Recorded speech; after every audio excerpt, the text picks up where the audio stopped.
No thought, whether negative or positive, can enter the subconscious mind without your permission. You are the guardian at the gate. The guardian at the gate.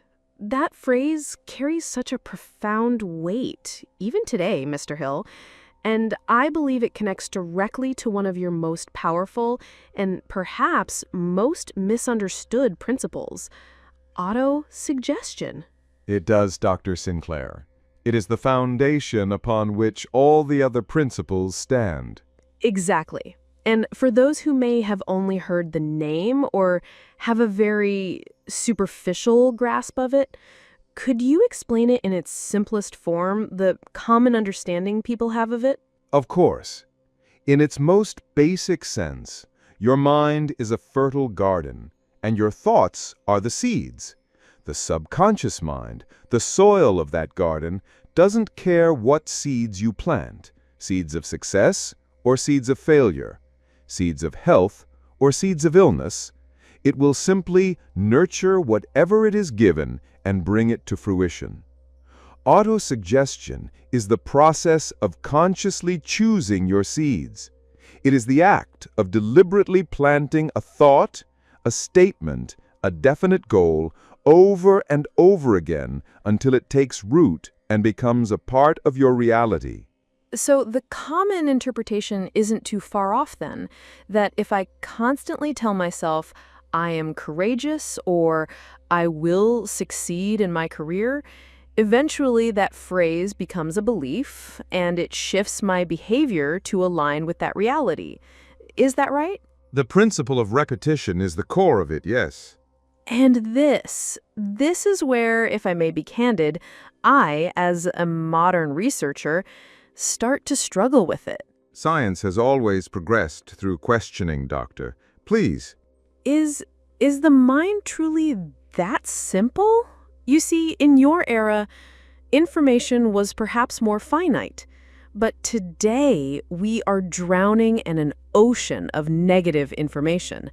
Social media algorithms are literally engineered to feed us a constant diet of inadequacy. 1,000 times a day, we receive messages telling us we aren't good enough, successful enough, wealthy enough. So, in the middle of that hurricane, how can one expect the whisper of a single phrase to change the course of the ship? And more to the point, when someone is facing a very real, tangible problem, an empty bank account, a rejection letter, doesn't repeating the phrase, I am wealthy, feel like a ridiculous lie, a kind of self-deceit that might even backfire because a deep part of us is screaming, that's not true. And that conflict, doesn't it just create more despair? Does this principle truly hold up against the sheer complexity and onslaught of the modern world? That is an exceptionally fair question. Perhaps the most important question one could ask in this day and age. So you agree there's a conflict? I agree that if autosuggestion is merely the repetition of empty words, then yes, against the storm of your world, it is no more than a whisper in a hurricane. It is useless. It may even be harmful, as you say, because the soul can sense a lie. Exactly. So, what is it that fills the words with power? How does this principle move from a beautiful theory to something that works in the real world against real obstacles? Mr. Hill, there must have been a moment in your own life, a crucible, where you experienced this principle not as an idea, but as an absolute law. A moment that made it forever real for you. Yes, there was. A moment that, in truth, lasted a lifetime. It was the moment fate stood before me, pointed at my entire philosophy, and said, "You believe this? Now prove it." And that moment was? That moment was the day my son, Blair, was born. We discovered very quickly that he couldn't hear. No response to sound at all. We took him to the finest specialists, and after their examinations, the doctors sat us down and delivered their verdict. A very blunt, clinical verdict. They said, "We are sorry.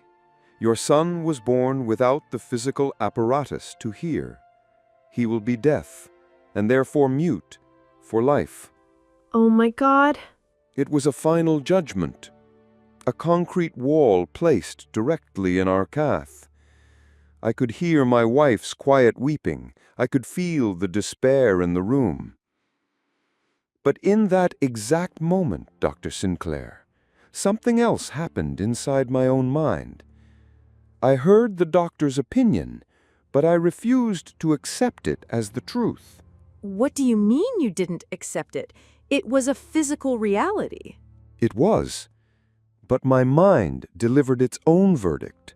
In that instant, I made a decision deep in my own mind that my son would hear. I did not know how, I did not know when, but I knew that nature had a way of compensating. That was the first and most critical suggestion, the one I made to myself. Before I could work on my son, I had to forge that belief into steel within my own mind. And then, what did you do with Blair? He was just an infant. From his very first days, every day, I began to work on his subconscious mind. I told him stories, but not just ordinary stories.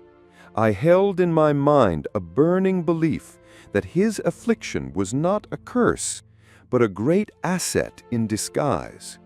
I would feel that belief with every fiber of my being, and then I would tell that tiny infant stories. Stories of how special he was, how powerful he was, and that his condition was only temporary. That one day his hearing would come to him, and it would give him a tremendous advantage in life. So you were trying to plant a belief in his mind even before he could comprehend language? The subconscious mind has no need for language. It receives the vibration of thought, the vibration of faith. I never once, in my actions toward him, treated him as if he were different or deficient. I treated him as a whole, perfect child who was simply waiting for a breakthrough. I was on a full-time mission to plant a seed of hope in soil that everyone had told me was forever barren. But, Mr. Hill, with all due respect, many parents have hope for their children. Many tell them encouraging stories. What was different in your case that elevated it from a father's wish into a force of nature? Was it just the consistency, the repetition, or was there something more? Your question strikes at the very heart of the principle. The repetition was important. It was essential, but it was not the engine. The engine was something else entirely. What was it? Words, Dr. Sinclair, in and of themselves have no power. None. They are merely vehicles, an empty vessel. The cargo that gives that vessel its value, its power, is emotion. Emotion? Yes. The subconscious mind does not respond to your logic or your reasoning. It does not understand words. It understands and only understands the language of emotion. I was not just telling my son, "You will hear." That would have been a hollow phrase. I was fertilizing those words with the most intense, the most burning, the most pure emotion a human being can generate. What emotion? Faith. Not hope. Hope is a wish cast into the wind. This was faith. Absolute, unwavering certainty. I did not just say my son would hear. With every fiber of my being, I saw that future. I lived in my mind's eye the moment he would turn his head at the sound of my voice for the very first time. I felt the joy of that future moment. I felt it in advance, in every cell of my body. This wasn't an intellectual exercise. It was an emotional reality that I inhabited every single day. And it was this pure vibration of faith that permeated the subconscious mind of that child. That is why Blair never felt that he was disabled or deaf. In his inner world, hearing wasn't something that he had lost. It was something that was simply on its way. His mind, instead of accepting a limitation, was actively searching for a solution. And because his mind was primed, years later, when we found a new type of hearing aid that doctors insisted would be useless for his condition, it worked for Blair. Our faith had opened the door for the technology to work, not the other way around. So that was it. That was the missing link. So we've been looking at it backwards this whole time. We thought the problem was the external storm, the algorithms, the negative news, the constant comparison. That is merely the weather, doctor. There is always a storm in life. Yes, but we've been trying to fight it with empty words. It's like trying to put out a raging forest fire with an empty water pistol. The problem isn't the size of the fire, it's that our pistol has no water. A perfect analogy. Your subconscious mind responds to the strongest emotion it is fed, period. It makes no distinction between an emotion generated by a real event or one generated by a thought that you have consciously chosen and accepted as real. So when we scroll through social media and we feel envy and inadequacy, or we watch the news and we feel fear and anxiety, we are sending powerful, emotionally charged commands to our subconscious. Commands that essentially say, bring me more reasons to feel envy, show me more things to be afraid of. Precisely. And then we attempt to counteract those powerful commands by numbly repeating the phrase, I am at peace. It is futile. You cannot drown out a scream with a whisper. You must generate a more powerful scream. A scream of faith, of desire. Of love, of hope. These are the creative emotions. These are the emotions that command the subconscious mind to build. On the other hand, fear, jealousy, hatred, revenge, these are the destructive emotions. And your subconscious mind does not choose between them. It simply acts upon the command that has been stamped with the most intense feeling. And now it makes sense. Now I understand the answer to my first question. When someone who is broke repeats the words, I am wealthy, the reason it feels like a lie and fails to work isn't because the statement itself is false. It's because the dominant feeling inside them is one of lack, of fear, of scarcity. And the subconscious mind always obeys the dominant feeling, not the empty words. You have grasped the essential wisdom, Dr. Sinclair. Therefore, the first and most important work is not to discipline one's lips, but to discipline one's emotions. The fundamental question is not, what do you say? The question is, what can you bring yourself to feel? That is extraordinary. But it leads to the most practical question of all.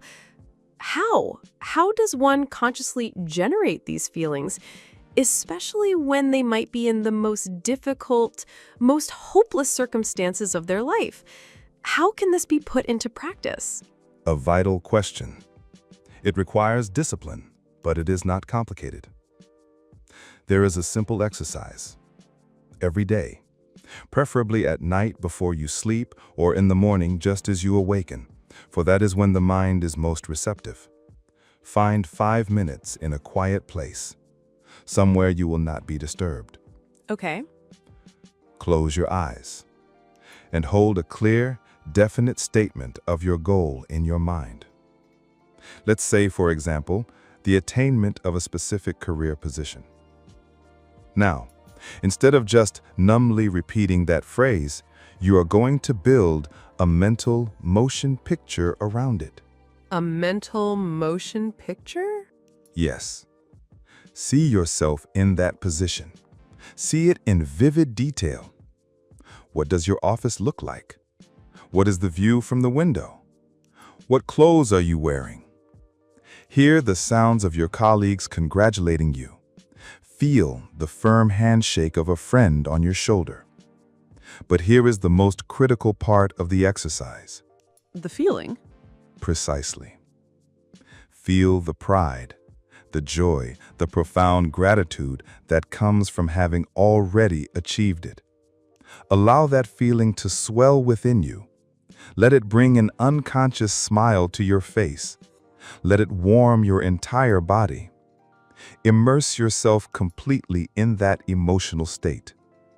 And only when you are at the absolute peak of that feeling, only then do you speak your statement aloud with conviction and with faith. What this does is it anchors that powerful emotion to your words. It seals them together. So with that understanding, autosuggestion isn't about sending a simple plain text email to your subconscious mind, one that might just end up in the spam folder. It's about sending it a full-color, 4K Dolby surround sound motion picture produced and directed by the full force of your emotions. Your mind, it responds to rich media, not to plain text. The gate to your mind is in your hands. Guard it wisely.